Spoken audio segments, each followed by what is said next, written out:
Good Morning Business, la matinale de l'économie.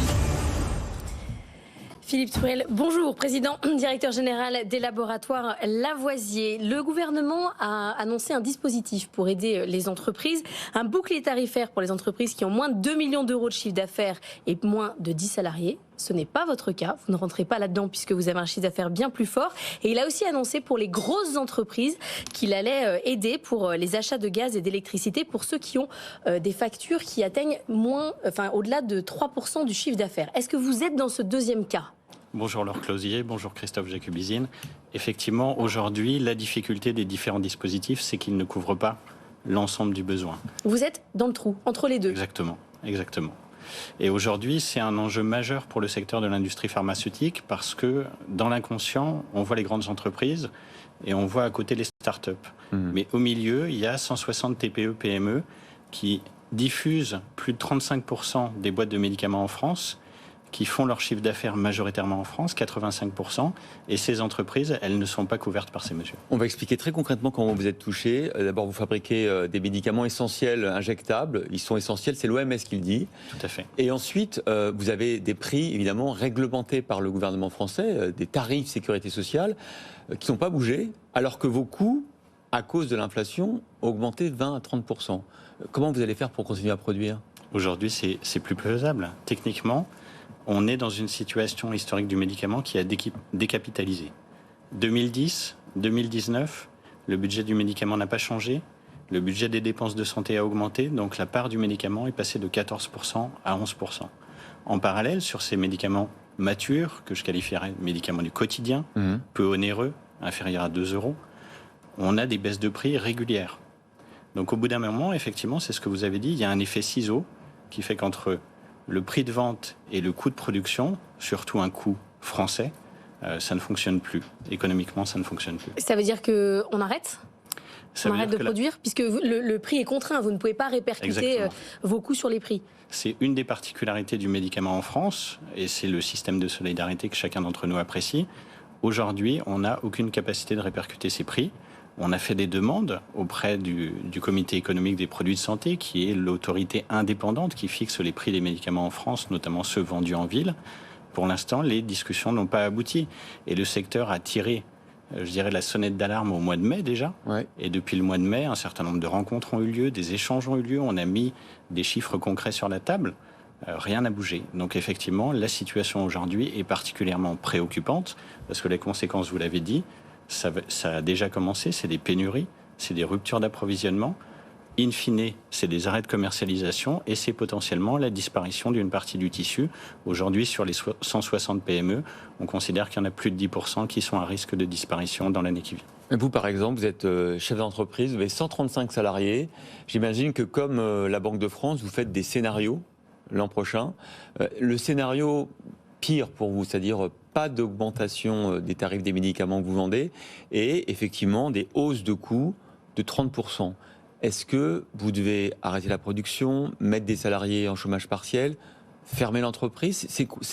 J'imagine que les nuits doivent fabriquées en France. Hein. Ouais, en plus, vous fabriquez en France. On fait 90% de notre activité en France et 90% de nos médicaments sont fabriqués en France. Donc on est vraiment inscrit dans cette souveraineté sanitaire qui a été appelée en plus par chacun de nos concitoyens à la suite de la crise sanitaire. Aujourd'hui, le scénario du pire, c'est effectivement la poursuite de la hausse des coûts de l'énergie, puisque nous, je dirais concrètement, on a un contrat gaz qui va expirer en 2023, mars 2023.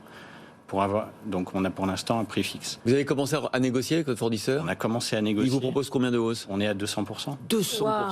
On est à 200%. Mais alors, qu'est-ce qu'on fait ? Parce que vous n'êtes pas dans les énergivores, je le disais, vous n'êtes pas dans le dispositif TPE-PME. Qu'est-ce que vous demandez à rentrer dans un des deux cas ? Aujourd'hui, il y a plusieurs mesures concrètes qui doivent être prises immédiatement. Dans quelques semaines, le projet de loi de finances de la Sécurité sociale va passer devant le gouvernement. C'est ce qui régit, je dirais, le budget des dépenses de santé en France.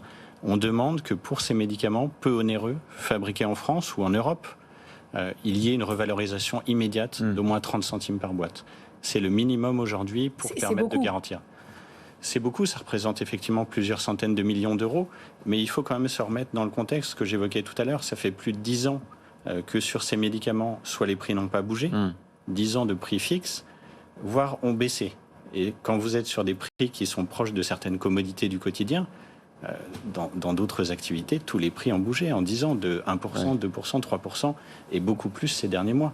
Donc c'est intenable. On est content de vous recevoir sur ce plateau parce que effectivement, quand on est une entreprise comme la vôtre, 135 salariés, donc petite entreprise encore, ça doit être très compliqué de se faire entendre. Bon, vous avez des fédérations, bien sûr, d'aller taper avenue de Ségur ou à Bercy, à la santé ou à l'économie pour se faire entendre. Est-ce que vous y parvenez ?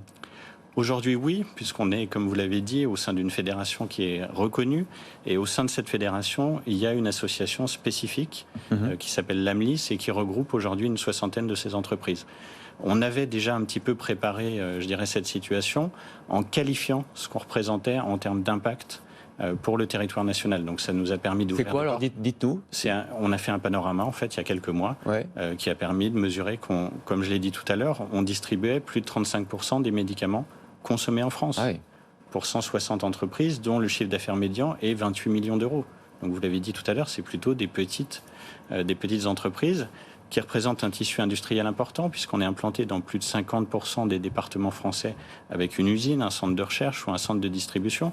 Et sortie de crise sanitaire, tout le monde, je dirais, a appelé de ses voeux cette réindustrialisation. Vous espériez que du coup, la souveraineté, évidemment, de la santé pharmaceutique, elle est essentielle. On l'a bien vu pendant la Covid. Vous avez dit, chouette, on va en profiter. Alors, il y a eu des bonnes choses. Le plan de relance, France 2030, ont eu un effet levier intéressant sur les investissements. Mais aujourd'hui, la réalité, c'est qu'il faut que l'exploitation fonctionne. Bien sûr. Et pour que l'exploitation fonctionne, il faut des prix minimaux. Aujourd'hui, fabriquer un médicament injectable, ça nécessite un minimum pour fonctionner. C'est des médicaments vitaux, je rappelle qu'ils sont injectés souvent dans des situations d'urgence, à l'hôpital, etc. Tout à fait. On entend bien que les pouvoirs publics font un peu la sourde oreille. Vous travaillez aussi avec Saint-Gobain. Est-ce que eux, quand vous leur dites qu'il faut augmenter les prix, ils sont de meilleure écoute ? Alors, Saint-Gobain, c'est un de nos fournisseurs principaux.